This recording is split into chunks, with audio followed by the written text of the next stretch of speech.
Welcome to Elite Podcasts with your host, Mighty RX.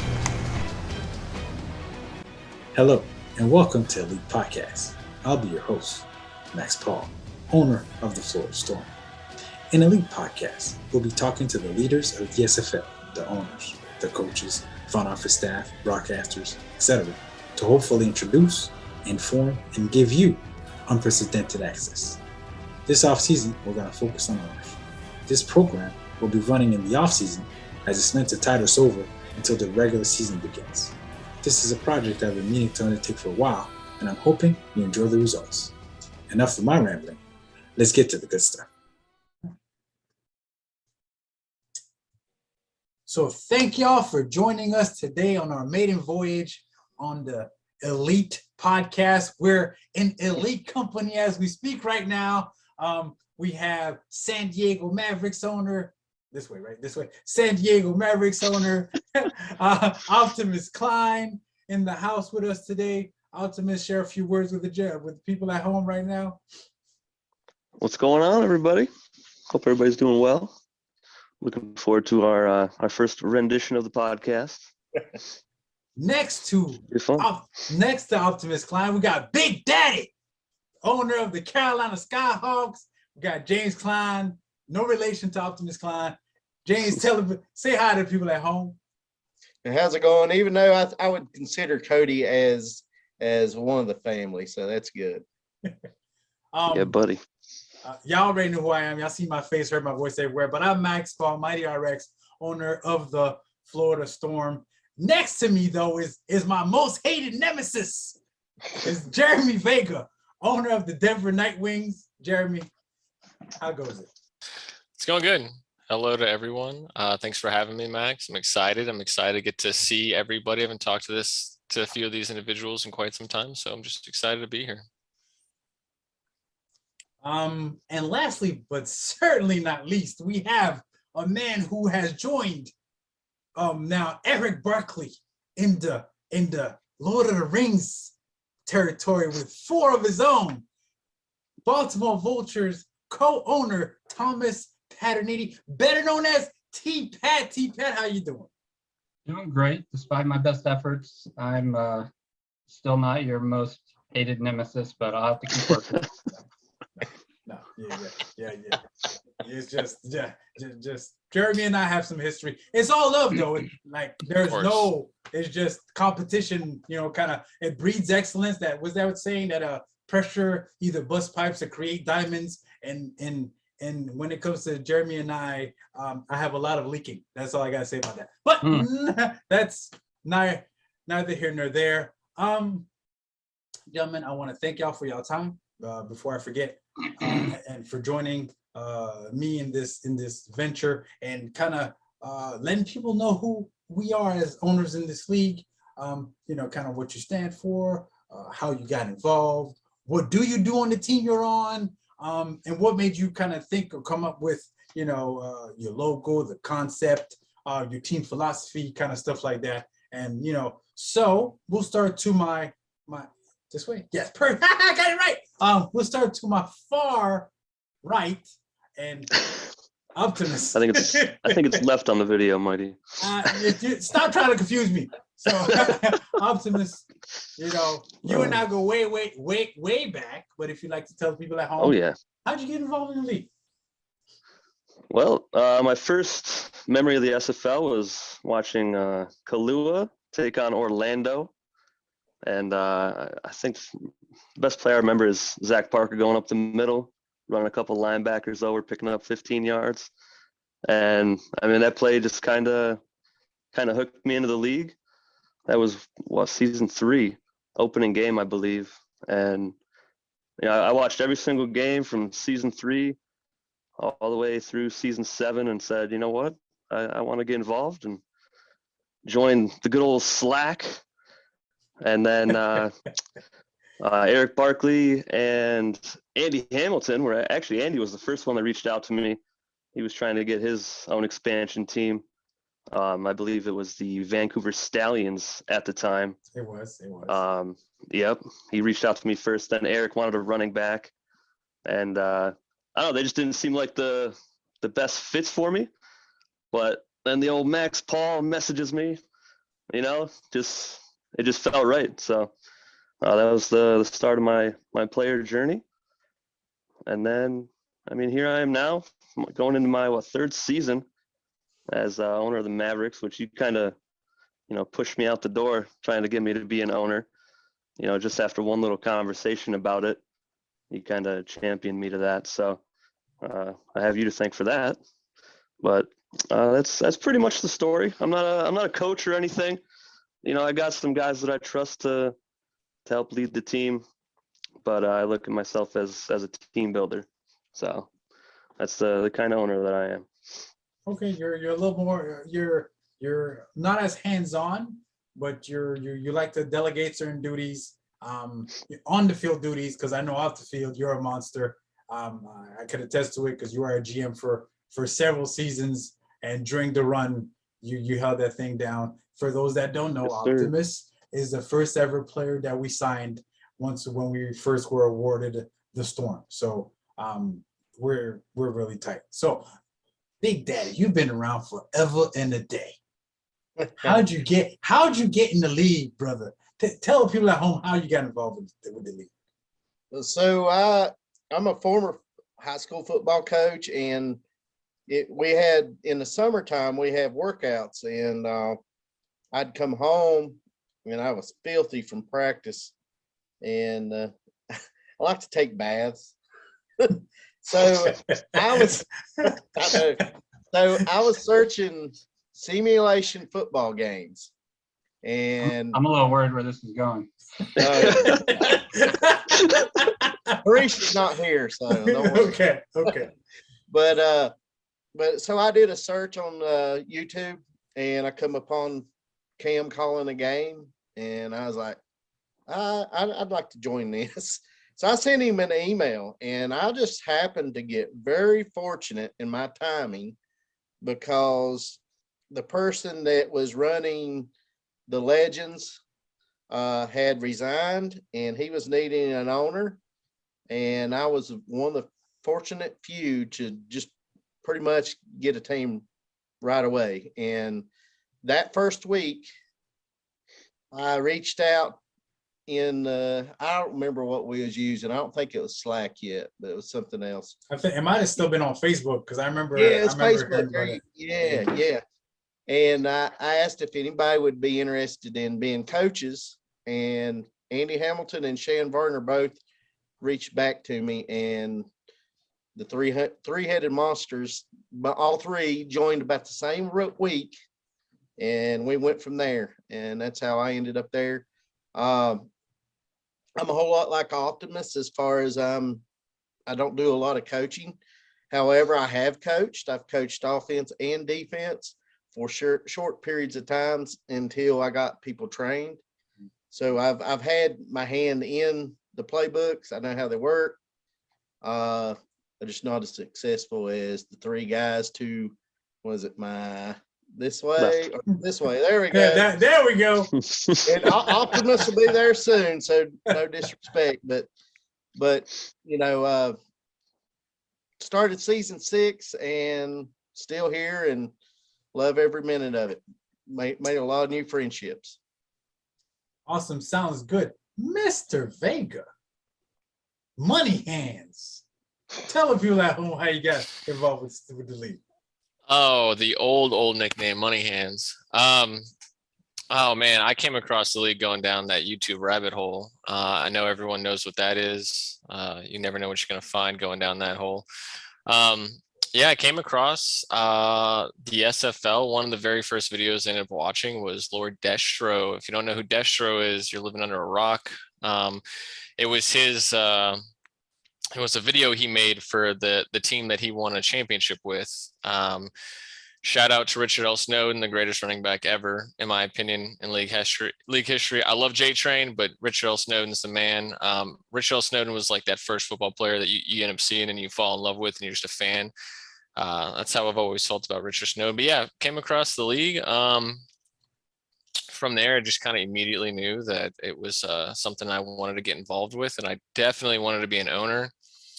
Just kind of made my way in and just found my place, and ended up signing to Vancouver for a season as a wide receiver, but really being a player wasn't that important to me because I wanted to aim higher. I wanted to be an owner, and with the help of Andy and a lot of other owners and just people around the league who helped give me advice and helped build me up, I became an owner after it's like 6 or 7 months in the league. It was real quick. Super appreciative of everybody for that, and then from there, I guess the rest is kind of history. It's just been a fun ride. Like James, just have met so many awesome people. That's kind of something this league is like. I would say it's a little underrated. Just the relationships you build in this league, the camaraderie, just all of that. It's fantastic, and it's why I never want to leave this league. So happy I found it. Awesome. Now, T-Pat, like I saved the best for last. You realize that? Mr. Paterniti, please let the people know, excuse me, how'd you get involved with the league? How'd you find this? And then how'd you go about being the most hated man in the league early on? Okay, so this is actually kind of a little bit of a longer story, but I'll try to not make it too long. So I actually came into the league through TJ. A lot of us, and I think you probably were as well, were playing in the CAG Football League, which stands for Casual Adult Gamers. Casual Adult Gamers was the forum that we used to communicate with each other, schedule games. We kept track of records and things like that. Basically, it was a sim league, person versus person. We played each other, so however many games, like 8-game seasons on Xbox, with teams that had, up to 20 legends.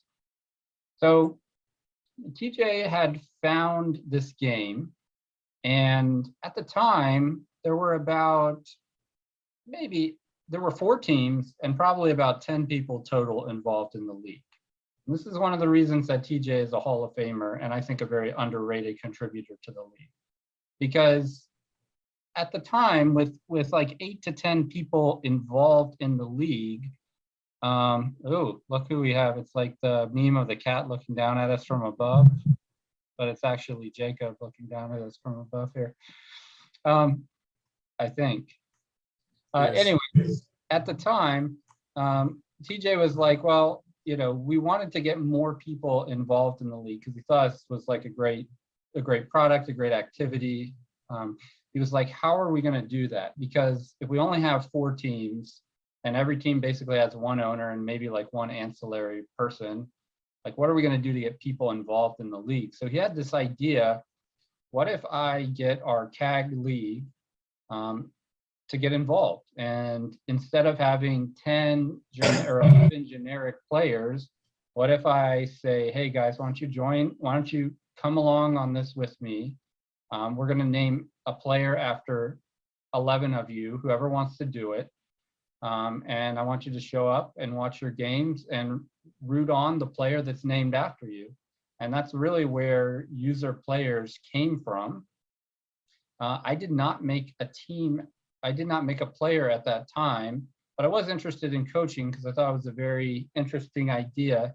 And I've been involved in Goal Line Blitz, which is kind of another, football role-playing game where you kind of do the same thing, but in a little different presentation form. Yeah, little dots instead of full-fledged bodies for the players. Yeah, I remember that. But the same idea, you submit, your tactics and your plays in advance, and then somebody runs a simulation and you kind of see what happens. Of course, the graphics on All Pro are much better and lend itself to a good presentation. So anyway, that's how I got involved in the league. TJ's, from Baltimore. That's why his team's the Vultures now. But originally, the Baltimore team was the Crabs. I was actually in Uganda the first season. So it was like a whole team effort. I was coaching from Uganda. I would be like, hey, TJ, can you run these plays? I didn't even have access to the game or anything. I would watch our games at like 4 a.m. because of the time difference. So that was the first season. We went undefeated in the regular season. I think there were only 8 games. We went 8-0, and then we lost the first round of the playoffs the daily holders, San Francisco Bulldogs. Oh, You know man. you know what they say, if you can't beat them, join them. So we co-opted Daly onto our team at, you know, a much later date, but so that's how I got involved in the long and winding road, but that's kind of somewhat of an interesting story there. Yeah, it is. It is. Thank you, Jacob, for joining us. I'm Thanks, pretty sure, hopefully, you know everybody that's sitting next to you. If not, I'll go through the list right quick. To the far opposite end, you got Optimus Cline, owner of the San Diego Mavericks. Next to me, you got Big Daddy Cline, James Cline, owner of the Carolina Skyhawks. Mighty, I definitely don't know the guy on your other side. Yeah, That joke on the other side, my nemesis. You got Jeremy Vega, owner of the Denver Nightwings. What's up, Jeremy? Next to you is Thomas Paterniti, four-time champion, co-owner of the Baltimore Vultures.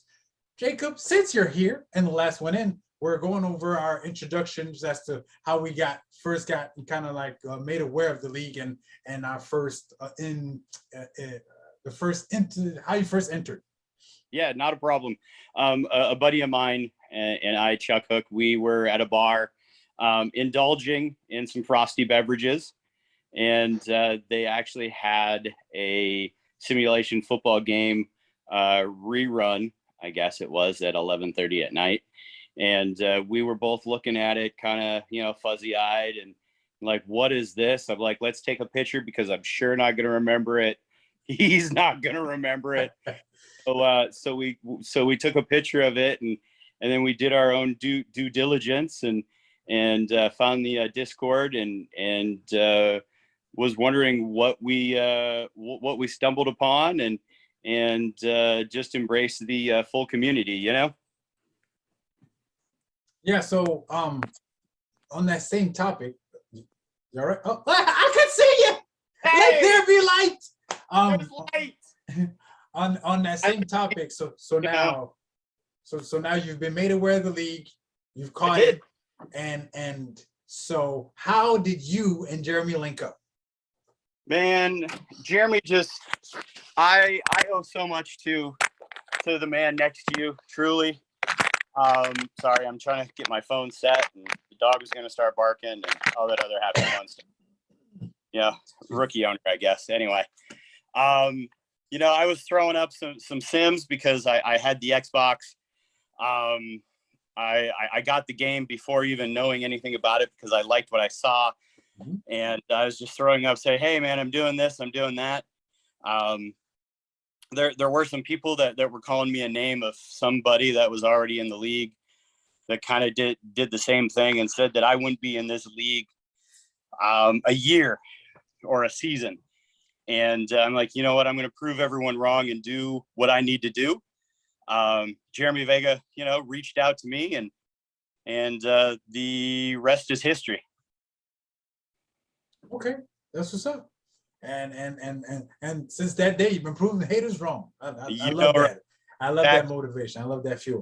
And come to find out that old person, I can't remember his name, I'm sorry, is actually back in the league now. And so, yeah, so I'm going to beat him again. So. Okay. So now that we've kind of introduced ourselves and whatnot, now, when it comes to the actual team itself, we got a couple of guys that said they don't get much into coaching. They'll delegate duties. I know, Jacob, you have OC and a DC last season. I don't know if it was the past 2 seasons in that case. When it comes to delegating stuff like that, how involved are you in that delegation? Like once you hand it off, do you micromanage? Are you hands off? And you know, I'll check up on it in the off season. Like how does that work? Jacob, go ahead and start. Man, I'm 100% hands off. You can ask your new head coach how much hands on and or hands off I was when he was running the Portland D. And I'm very much hands off. I trust the process. If I don't trust the people that I put in those positions, then why are they in those positions? That makes plenty of sense. T-Pat, I know you and TJ share the duties, at least for the play calling on the field, but off the field, you know, general managing, the front office work, stats, or anything so forth like that. Now, do you and TJ oversee that as well, or do do you delegate that to others that are on the team? You say again, so do we do what now? The duties, the on the field stuff, I know you and TJ got done a lot. But as for the off the field stuff, your general manager and front office duties, stats, your who's talking to the rookies and stuff like that. Is that still you and TJ, or do you delegate that? And if so, how much involvement do you have overseeing, or is that you trust what they put together and before they present it to you? TJ and I kind of discuss what we want to do based on what we think is going to work, what we think would improve the team, and what we think would be available. Usually what happens is I say some dumb idea like, oh, I want to draft this type of player, and he's like, no, that's not going to work. So that's kind of how it typically goes. But most of all, I mean, I'll generally say I'd like to add these 3 positions, or I think this would be a good idea. And then he communicates that with T-Roy, and I communicate with T-Roy too. We have lots of groups where there's the 3 of us in there. Because T-Roy is our GM. He talks to everybody about the progressions. He talks to rookies and kind of figures out who he wants to draft. And as far as I know, he drafts the player. I had no input into which player got drafted. Okay. I just say I'd like a halfback, and so he does his work and figures out who he thinks would be a good person for that. And I think he did a great job. We definitely go over all of the builds together. Usually TJ will come up with a pretty good plan. I mean, a really good plan and say, here, this is what I'm thinking. Do you agree with this? And every now and then I'll have some little suggestions or things that I might want to do different, or I'll say, maybe we could consider doing this. And I feel like we collaborate pretty well together, listen to each other, definitely take everything that he says very seriously because he has a lot of experience. And then we kind of just roll from there. I'm not the most hands-on in terms of the off season beyond kind of looking over some things and telling him what I would like or what I envision us doing the next season. Okay. But I mean, I think it's a good setup because what I really enjoy is coaching, and especially coaching the offense. And certainly I communicate with players and things like that during the season and during the off season and in Discord. But all of the stuff with building a team, that's something that I think is more of a strength of his. And so I kind of let him do that. Okay. Jeremy, you've explained that once you got that second ring, that boy said, I'm out. Y'all can run things. Y'all let me know. Whatever. I'll be on the island somewhere sipping Mai Tai. So Yeah. How does that go? Now I know Adam's your head coach. Do you have any say on the field and off the field with same deal with the front office stuff, stats and putting together progressions? Do you still are involved in that, or are you completely hands off now and you're like, they got this is their turn? Yeah. So when it comes to coaching, I mean, I spend the off season with a guy teaching them, telling them everything I know, answering all the questions. Much like Jacob, I'm doing the same thing with Adam. The off season, it's full hands-on. Anything you need, I'm there. Let's learn. I'll share everything with you. But when the season comes, it's all them. 100% hands off from me. That's the best way to learn. I mean, that's how I learned. That's how I'm sure a lot of people have learned. But still, throughout the season, you're still there for them, to answer any questions, there for anything they may need. If they get their heart broken, which so many people do, and they need a week off, you just kind of step in. That never happened, but we are aware that can happen. When it comes to the off season and team building, progressions, all that, that's still me, fully 100%. But we did just hire Javier Vasquez, great guy. He came over from San Diego. Javier, I'm teaching him everything. We're just taking this off season one step at a time, and eventually he's going to become our president of our franchise, and he's going to start to do those, do the off season things, progressions, group chats, working with the coach and his coaching staff to build the best team possible. Because in the end, I want to go from part-time vacationer in Bora Bora to full-time vacationer in Bora Bora. I want everybody to be doing the work. I just want to be tuning in on game days. Yeah, okay. But yeah, so that's how we kind of run it here. So it's going good though. That's what's up. Now, James, you already explained that you're kind of more of a delegator type. You're more a CEO where you're like, hey, jump, and then you don't jump and you pick that up kind of deal. But explain how kind of it's laid out in Carolina right now with you and Harish. You at the top, Harish is right there, your right-hand man. And from that point down, how does that work? Yeah, Harish does the majority of the work. However, let me go back just a little bit. So when we bring somebody new, as some of you people may know, we've had some turnover in the past. Harish, when he joined, I had to show him pretty much, how the playbook works. And that can be very intimidating at first with the spreadsheet. So I think that was the biggest thing that he had to overcome besides actually calling plays. And once he got that, I pretty much gave that to him. My role for a while was just to double check that he wasn't making mistakes. And Harish is like 10 times smarter than I am. So I knew it wouldn't take too long for him to do it right. So now that I've got somebody in here that is an equal to me, I feel he's equal to me. That he does a lot of the planning. This will be the first off season that I've handed all the recruiting, the draft, all that stuff to him. Last season I was heavily involved with that, and I've been always heavily involved with who we bring aboard. But this year I've decided that I'm gonna let him make them calls. We do have a GM, we have scouts, we got an OC. He's now Harish is going to be the DC. So pretty much I'm just going to sit back and if they need some help in scouting or advice, I usually give that. So that'd be about the only role I do, unless something happens that I need to jump in, and I've done that 2 or 3 times where I've jumped in and coordinated a game or two. So, but that I'm just sitting back now. Gotcha. Optimus, same question. You're a delegator as well. But how does that, how's that hierarchy work in San Diego?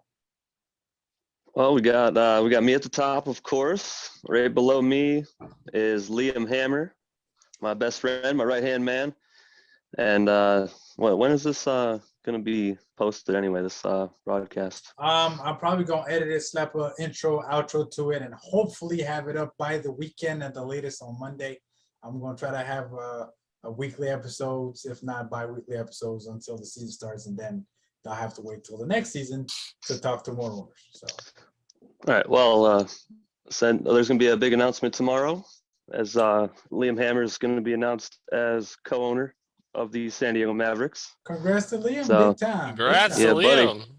Yes, sir. I wanted him with me from the start, but he needed to take a break from the league for a while, so I finally got him here. But he's my right-hand man. We're best friends. We literally talk every day, like all day, all football, all the time. So, I mean, he's my head coach, Below him, we have GM Leon Thunderman, our number 1 pick. I remember He's out there. He's talking to rookies right now, trying to get a feel for, what all those guys and girls want to do for this coming draft.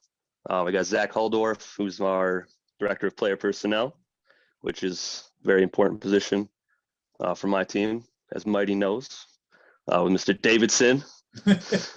And let's see who else we got. We got Axel Raven, director of communications. We just signed him. He's a really big addition. He's going to be helping out with social media as well. Defensive coordinator Stephon Forge. We got a couple of great guys in the draft last season that have just come in and really just made a huge immediate impact for us. On the offense, we got Mike O'Neill. We haven't officially given him that offensive coordinator spot yet. Just kind of on a trial basis right now, but I'm sure he'll do good enough to earn that spot. And then I'm sure Liam will hand over the reins and just kind of delegate the coaching to all those guys, because we like to give everybody a shot. You know, you're not going to be able to make a name for yourself if you don't get that chance. Right. So, and let's see what else we got. I got so many people on staff. It's like the only people left in my my locker room right now. We had so many retirements right after the final game. So it's kind of a madhouse, but we only got a couple spots left to fill through free agency. So we'll be all set. We'll be good to go. That's good stuff. Good stuff. Well, I got your ear. Since you've been in San Diego, what has been your most rewarding moment? It could be a win. It could be in the offseason when you're able to kind of acquire the talent you want to acquire. It could be being awarded San Diego. What's been your most rewarding moment since you've been over there? Most rewarding is it's got to be beating Mr. Gage for our first ever victory. Now I ain't going to end this, right? Just monumental. I just want you to know that. Right after. Oh yeah. Right after our game that we had before that one, as soon as that game ended, me and Liam we were just running sims. We went until probably 3-4 in the morning, and I have to leave my house at about 4:30 in the morning for work. So we put in a lot of work. That's the only game that I've ever had any sort of coach input for. Okay. I busted out my old Florida Storm playbook that I made when I was supposed to be the OC over there, but then my computer died. But we added about, I think, 10 plays from my playbook. I don't know if any of them were called or not, but all I know is we got that dub. That's all that matters at the end of the day, man. So it's not about how you get it, it's just getting it. Because like Destro always says, man, winning's hard in this league, man. That's right. Winning's hard. James, same question to you. Sure is. What was the most rewarding moment for you as the owner of the Skyhawks? Seeing people that I've helped further their career. From ownership to coaching, to me, that's the most rewarding. One of the roles in real life that I play is I'm a coach. I've been a business owner and a manager, and anytime that I can see people better themselves or succeed in life is rewarding to me. And it's been rewarding to watch Andy and Chan have the success they've had, and then it's just branched off all the way down to Jeremy, Jacob. That's very rewarding. One thing I want to say to Cody, though, is I think I reached out to you, Cody.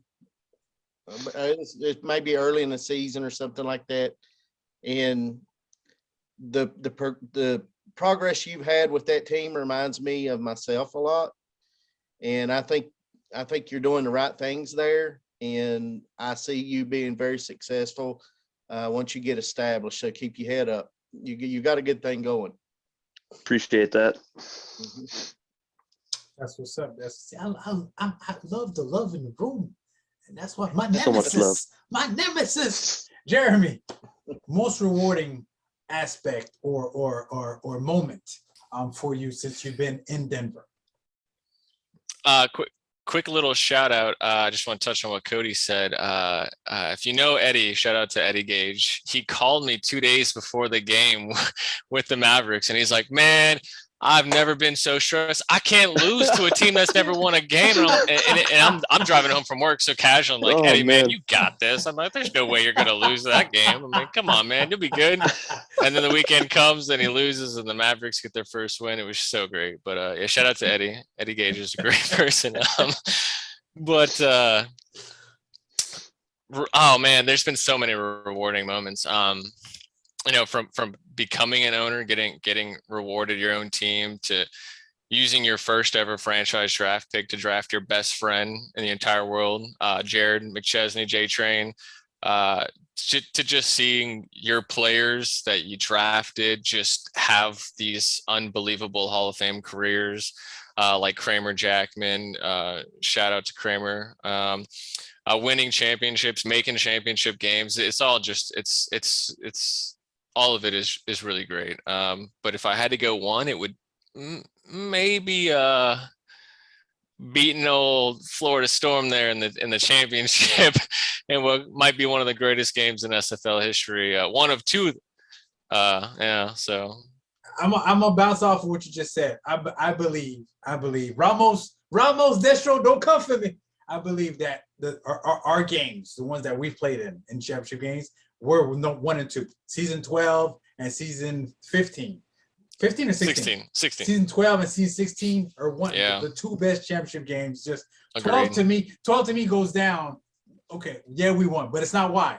Just the climate, the game, like everything that mattered, and just the theatrics of the game, like the setting with the snow. It's just the game to me. I go back and watch from that because just both teams made great plays all game long. Defensive plays, offensive play, running plays, passing plays, sacks. It had everything. It had all the theatrics. Yeah, I mean, I don't know if T-Pat remembers this, but I mean, I've watched that game so many times that I see in the comments, or used to see in the comments, T-Pat was like, it was season 12 championship game in the snow. T-Pat's like, how can you be bored with this game? Because it was just so back and forth. It was in the snow. And I'll never forget that comment from him. That game was so good. Speaking of the great T-Pat, what now? You've had a career that has spanned almost a decade, like literally 10 years, almost, right? Because the league's what, 8.5 long? You've been here almost since day one. So even going back to the Minneapolis days or the original Baltimore days, your most memorable moment, it must be the one when you broke the league.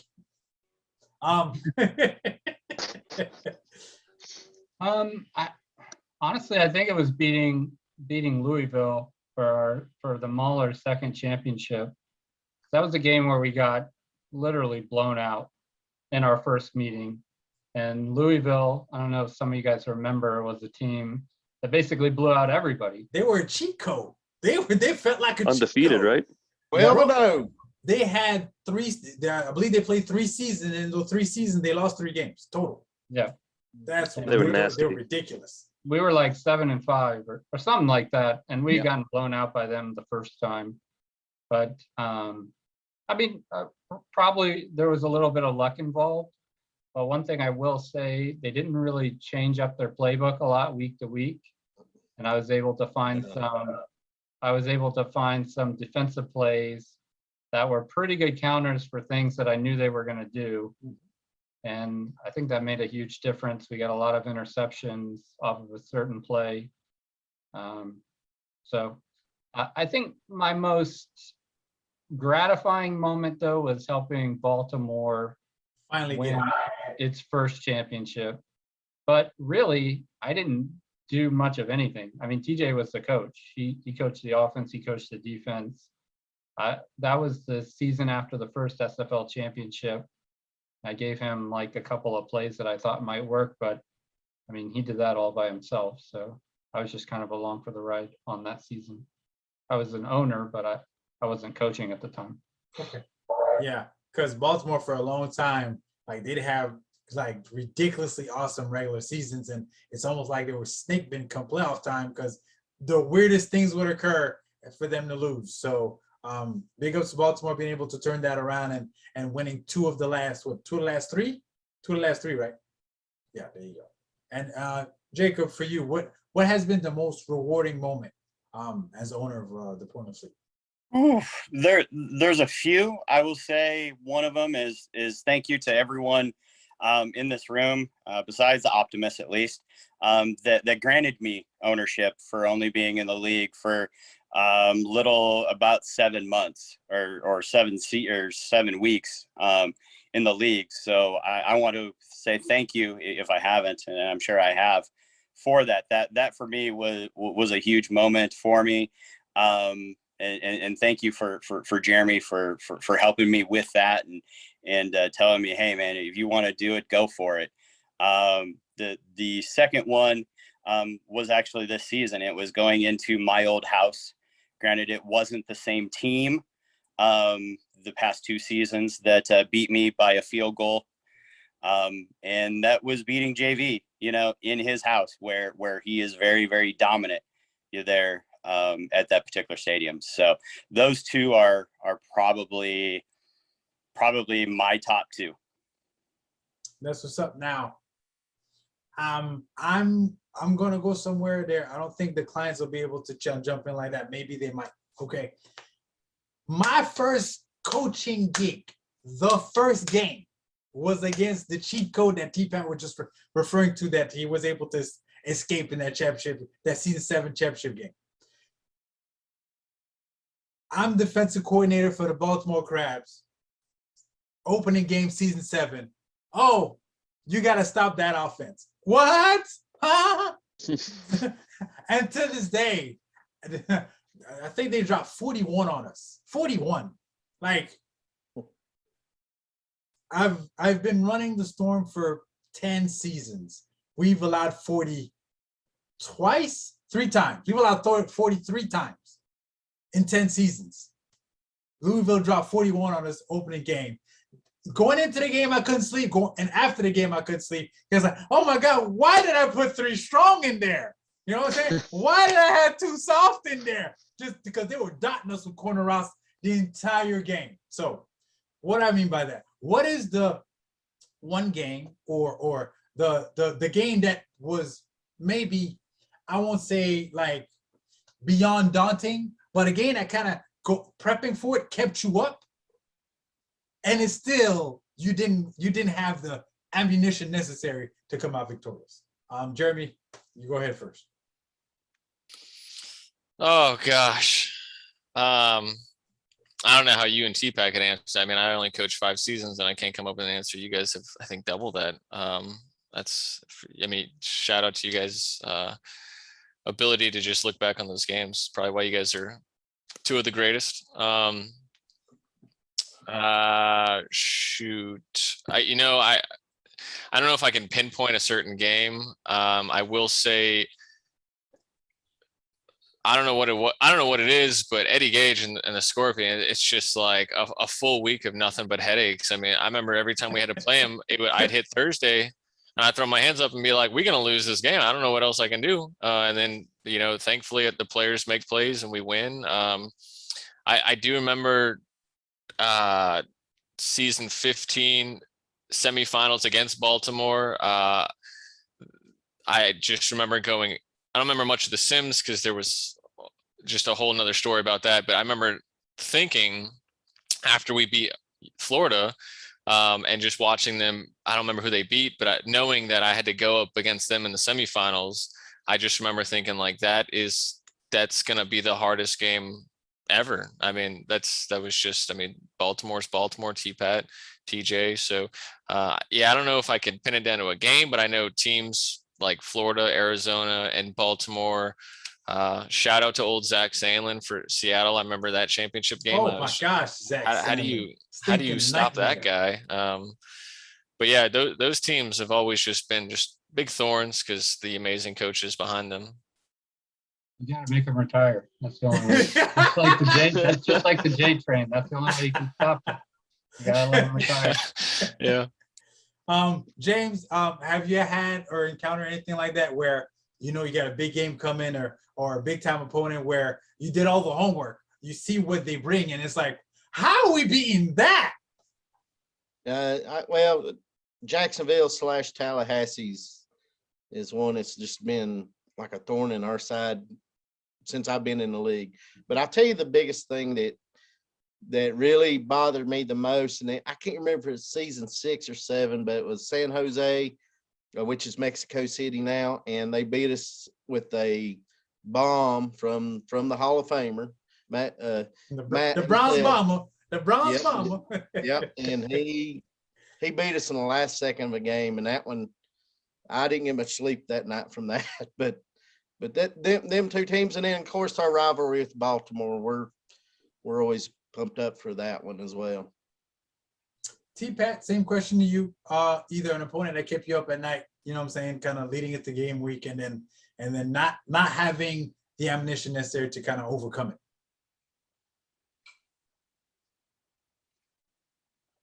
You're muted, T-Pat. I had one and then I just lost it. There we go. Usually every time I have to play you, that's not a good thing.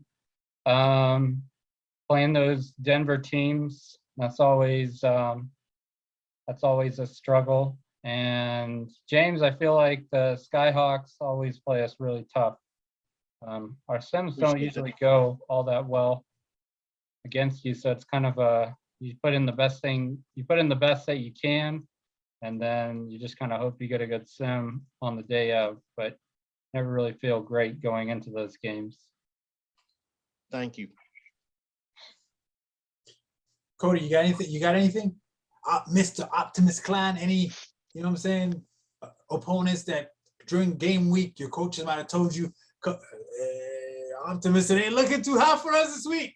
Like, and you just say, put your best foot forward and we'll pray about it. You know what I'm saying? Like, you have anything like that? I mean, I always go into it, I'm not a coach, but I always go into it thinking, we can beat anybody, Obviously our first season proved otherwise, but we had an unfortunate roster depth chart glitch there for half the season, but I just kind of brushed that off and just told my guys to keep on going. We're about to break through at some point. Unfortunately, we came up just short a couple times in season one.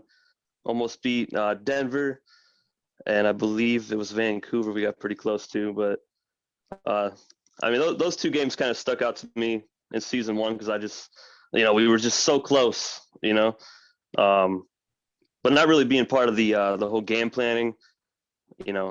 I don't really like stay up at night and think about it like you guys all do. I know Mighty don't sleep, So, but this season, I see all the hard work that my guys put in, and I just wanted us to win just so bad just for those guys. And I'm really happy that we were finally able to get over that hump. Good stuff. Jacob, you got anything on this? Like the most frustrating moment, the opponent kept you up all week long, game time comes, you think you're ready, and you're not. You're muted, Jacob. My bad, sorry. Every season that I've been an owner, there's one team. All teams definitely keep you up at night. At least for me, because I'm just that type of guy. I want to make sure that everything's ready to rock and roll and playbooks are set and that type of thing. But there's always one team that I always put my best foot forward, and it's the guy sitting over there. His name is JV. That week, season one for us, week 2, man, I wanted to beat him so bad. I was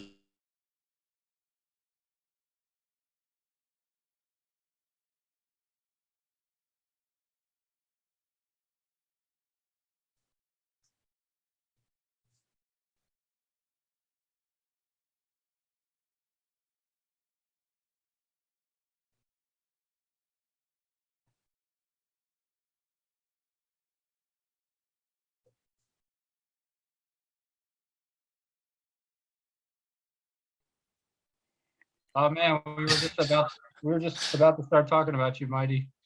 We were waiting for you to leave.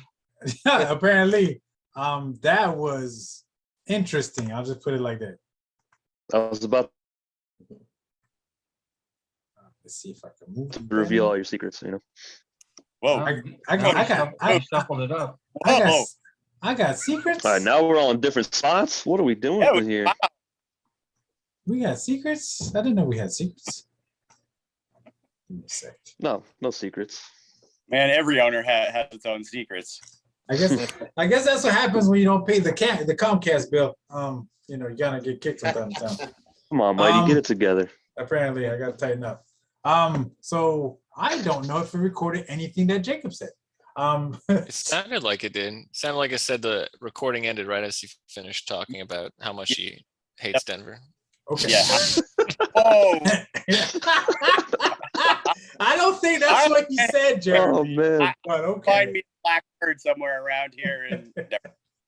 I'm not going to hold y'all fellas much longer. As I said, it lasts about an hour. So with that said, if you wouldn't mind sharing what you do off the field, for kind of like your profession, Jacob, if you'd like to start. Yeah, man. I am a small business owner. I own about 150 bird scooters. I don't know if y'all have bird scooters in your neighborhood. I own 150 of them here in Spokane Valley.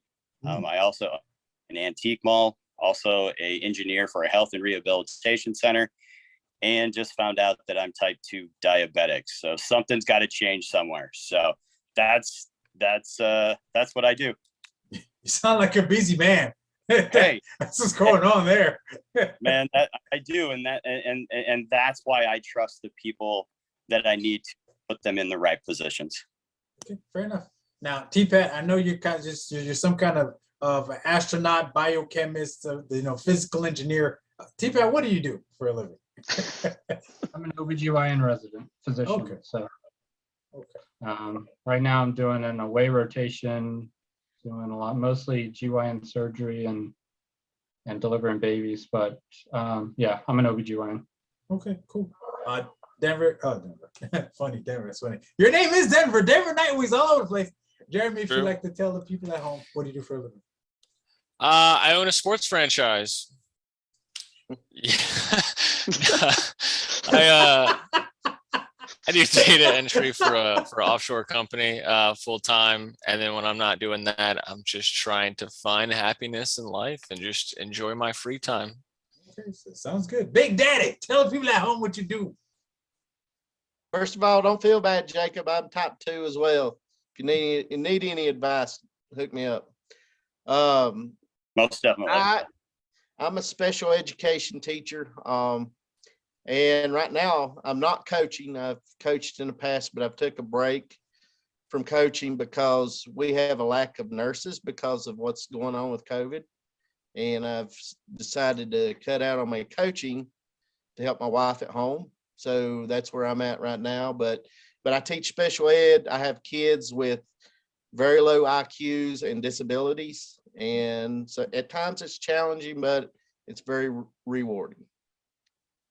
Thank you for that, James. And Optimus, if you'd like to share with people. I heard not too long ago, someone got a promotion. You know what I'm saying? Letting people that know home know what you're doing. I run a bottle capping machine for a company that bottles sauces, barbecue sauce, vinaigrettes, all that good stuff. That's pretty much it. Nothing too crazy. Hey, that's fair enough. So again, gentlemen, I want to thank y'all for y'all time this evening. But before we wrap up, if y'all have any questions for each other or for me, this is time to ask. This is kind of like a free time before we can officially wrap it up and put a bow on this thing. So anybody got anything for anybody? What you got, Big Daddy? I want to know what you do. I am a truck parts specialist. I sell heavy duty truck parts. We keep America running. You know that slogan there. So we're the guys that help keep America running. Good. You know, you're the big Walmart trucks, the big Freightliners and Volvos and Max and Internationals with the cat engines. I sell parts to help fix those trucks so they can get back on the road and keep things moving along. So that's what I do. Nice. Someone else had a question? I missed it. I didn't want to cut you off. Anybody? Somebody? I have a question, sort of. James answered mine, so. Okay. Before you came out and officially announced your retirement, Mighty, while I was enjoying my away time from coaching, when I would think about coaching, I would always think about two individuals. I think about you, and I think about TJ/T-Pat. Mm-hmm. And I'm like, where do these guys find the passion after all the success they've still had? Because I coached 5 seasons, 3 championship appearances, 2 championships, and I clocked out and I'm gone forever. And you guys, obviously, way more than that, and you guys were still going after those. And I was always just like, where does that passion come from? Because I lost it, to be honest, and I took my titles and I left, and I was just always curious where you guys kept all that passion at, that fire. I'll let T-Pat answer first, and I'll jump in afterwards. Sure. Well, I keep most of it in my right quadricep. That's where I keep the pet. No, I'm just kidding. So, sorry. No, I think TJ and I have kind of always been on the same page in that we like the competition. We enjoy showing up for the games and watching them play out, and just that whole experience of watching the game with our players, seeing what happens on the field. And for me, what really makes that special and what really kind of makes that, probably even more enjoyable than watching some actual live football game is what I put into it. Because when I coach and I've scouted the team, I put in the game plan, and then I get to see it in action. I just have like a basic enjoyment of doing that. So I will agree that sometimes it feels like work, and sometimes it is a lot of work and a lot of hours. But actually watching your kind of work play out on the field is what I've always enjoyed about this league. Honestly, I was a football coach in real life, and I did all this stuff there too, like on huddle, cutting up plays, and coming up with game plans and putting it in action on the field. And we won a heck of a lot less games than we do in the SFL. So for me, it was always about the process, that I just fundamentally enjoy coaching and the strategy that's involved. And the winning is kind of secondary. If we win, I certainly always want to win. But I'm not really scared of losing. If you play enough football games, you're going to lose a lot of football games. And people will say, oh, like you're a good coach and this and that and the other. I've gotten knocked out of the playoffs. I've had great seasons and gotten knocked out of the playoffs in the first game of the playoffs so many times. That's the first season with the Crabs. We had a Mahler season where we went undefeated and lost to the Crabs in the first game. I coached with Frank at the time it was the Pride. Was it the Pride or the? Yeah, it's Pride, Tallahassee Pride. And lost in the first round to Queen City after having a good regular season. You play enough games, that's football. You're gonna play games and you're gonna lose. You're gonna have great seasons. You're gonna go out in the first round. It's disappointing, but life goes on. But I enjoy the competition, win or lose. That's kind of like the motto of our team. We come together, we watch the games, and kind of getting beyond just like I can't enjoy it if we don't win, but of course you enjoy it more if you win, but just kind of like building a team, building a group of people, showing up for the competition, win or lose. Same thing I enjoyed honestly about the CAG Football League. So win or lose, it's fun, it's a competition, makes you feel alive. That's what I enjoy. As for me, like the drive behind it is just, dude, we got packed locker rooms. And for me not to want to put forth the best effort possible to make sure that everybody loves winning, right? First and foremost, everybody loves winning. So for me not to want to put in the best effort I possibly can to make sure that that's the outcome we get most of the time. Now, I can't guarantee winning, like T-Pat said. There's no way you can guarantee winning. You cannot guarantee it. But you can do certain things to make sure that you're competitive in that ball game and to be able to kind of steal it late. Like we're coming down the stretch and Eddie calls me and he's like, man, we were that 3-game losing streak, man. It went for that 3-game losing streak. We be sitting pretty. I'm like, Eddie, are you in the playoffs? Yeah, but you don't understand. That 3-game losing streak, it got us playing in the wild card. Eddie, are you in the playoffs? Yes. And guess what? That's what matters. You've made the playoffs. You're in the second season. Now is the time that the cream will rise to the top. So everything you've learned in the regular season, this is time for you to put it together come playoff time, to put your best foot forward for your team to come out victorious. And they took care of, they played London, took care of London. They played Atlanta in the craziest game I've ever, like one of the craziest playoff games I've ever seen. And then they came against us, and we're thankfully able to pull it out late because we were able to force some turnovers.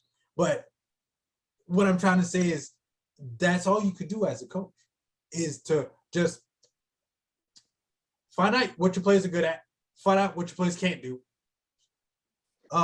highlight what they can, hide what they can't, more often than not, right? And then put together a plan that involves everyone, because you don't want to have anyone disgruntled, because we're in a stage now where everybody's playing hard-earned money to be in the league. So to not afford them an opportunity to see themselves compete and contribute is to me that's not acceptable. That's unacceptable. So you do that, but not to make it a way that to make it a way that it does not hinder what the end product that you're trying to get towards, right? So that's where, at least that's where my headspace has been the last 3-4 seasons, right? After the season that we won't mention, right, Jeremy? The season that we won't mention that happened, you know exactly what season I'm talking about too. So we don't talk about that season, but besides that season, right? Optimus, the season that didn't happen. Besides that season, when right, it's always about putting the best foot forward, and the drive isn't inwards, because believe me, there's playing nights at 8 p.m. I'm like, I'm not touching that stupid Xbox. I'm gonna hang out with the wife and the kids, go to bed at 9, right? But then you remember, I got 20 guys in the locker room. I can't do that to them. They pay harder in cash. We kind of have a history of competing every game in, game out. I can't rob them, because that's how me not putting forth the best effort possible, I'm robbing my team, and I cannot in good conscience be able to sleep well knowing that, man, I did not do what I was supposed to do this week to make sure our team's competitive. Like that, I can't. So if you want to know, Jeremy, it's not inward. It's not, at this point, it's no longer inward, at least not for me, right? It's more making sure that we're putting the best effort and best playbook and what is necessary for us to be competitive week in and week out. That's it. Like if we lose by 3, it's because it's a game, right? So they can't complain. Well, we got the doors blown off and no. If we win by 3, the game's competitive, and that's all. And at the end of the day, that's all I can guarantee. It's going to be a competitive effort because we did our due diligence, and we'll be prepared as well as we can. So even the last 2 championships, when you kicked our teeth in and then T-Pack kicked our teeth in, it's like, though the guys didn't like the outcome, they can't say that it wasn't a fun ride. We played longer seasons than 22 other teams twice, right? And it's like what more can I give you? Yeah, it'd have been nice to win. Oh, it'd have been great to win. Oh, it'd have been awesome, but it didn't happen, and you can't win them all. T-Pack said it best. You can't win them all. So that's where it's at. I appreciate the answers from both of you. Awesome. Anybody else got any other questions, comments, concerns? No? I got one. What you got? Favorite Storm quarterback, Murdoch, Mock, or Rock Cochran? What? And on this note, ladies and gentlemen, we're going to end this broadcast. What kind of question is that? Like, we've had 2 quarterbacks in our history, and one we don't mention ever. Oh, man. Optimus, you know this. We don't mention that name. Oh, that's so good. I thought you liked me. I see it was lies. It was subterfuge. Oh, yes. It was subterfuge. Oh my goodness. Okay. That's great. I needed that laugh. Yeah, you needed that. Huh? Having said all that, again, gentlemen, I want to thank y'all for just taking just valuable time from your days to just indulge me, because that's, at the end of the day, that's what y'all did, just to regale us with some stories, with strategies, and just how y'all run your organizations. And for anyone that's listening to this, you too can have the come up story Jacob had, or that I had, have one season as a coordinator, light the league on fire, get a squad. You know what I'm saying? So, or have the storied career that Optimus has had on the end there, Hall of Fame, soon to be Hall of Fame wide receiver, 10,000 receiving yards and counting. You know what I'm saying? Like, or be a long tenure owner like James Cline, who's the father of many nations. They call him Israel. You know what I'm saying? It's just crazy, right? So just all I'm saying is that I want to thank y'all people at home that are on the road, or however you indulge of this product. I thank y'all much.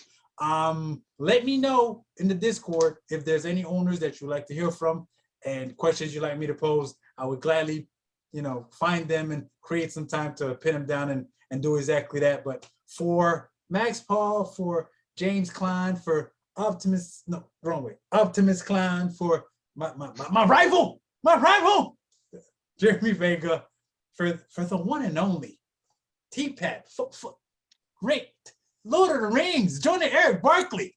Just so, you know what I'm saying? Yeah. Like you're gonna rap. I'll leave it alone. Thank y'all.